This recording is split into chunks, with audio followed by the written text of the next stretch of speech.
દેશના ખૂણે ખૂણે હિન્દુ સમુદાયનો ગણેશ વિસર્જન અને મુસ્લિમ સમુદાયના ઈદે મિલાદુન નબી તહેવારના નિમિત્તે દરેક સમાજમાં ખુશીઓ જોવા મળી રહી છે।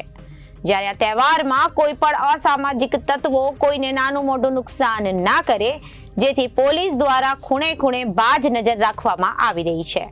અમરેલી જિલ્લાના રાજુલા તાલુકાના ડુંગર સામે આવનાર દિવસોમાં હિન્દુ સમુદાયના ગણેશ વિસર્જન અને મુસ્લિમ સમુદાયના ઈદે મિલાદુન નબી તહેવાર નિમિત્તે ડુંગર પોલીસ સ્ટેશનના ઇન્ચાર્જ રતન સાહેબની અધ્યક્ષતામાં હિન્દુ મુસ્લિમ સમુદાયના ભાઈઓ સાથે મળીને શાંતિ સમિતિની મીટિંગનું આયોજન કરવામાં આવ્યું હતું।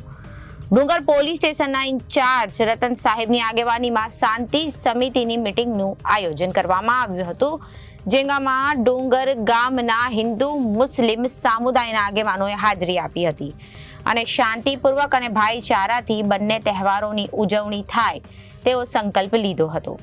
આ દિવસ સુધી ડુંગર ગામમાં દરેક તહેવારોમાં ભાઈચારો જોવા મળે છે, પરંતુ કોઈ અસામાજિક તત્વો કોઈને દેખાય તો પોલીસને જાણ કરવી, જેથી તહેવારો શાંતિપૂર્વક ઉજવાય તેમ મીટિંગમાં માર્ગદર્શન આપવામાં આવ્યું હતું અને ડુંગર પોલીસ સ્ટેશનના ઇન્ચાર્જ સાહેબ દરેકને જણાવ્યું હતું કે કોમી એકતા અને ભાઈચારાની સાથે જ બંને તહેવારોની ઉજવણી કરવામાં આવે તેવી અપીલ કરવામાં આવી હતી।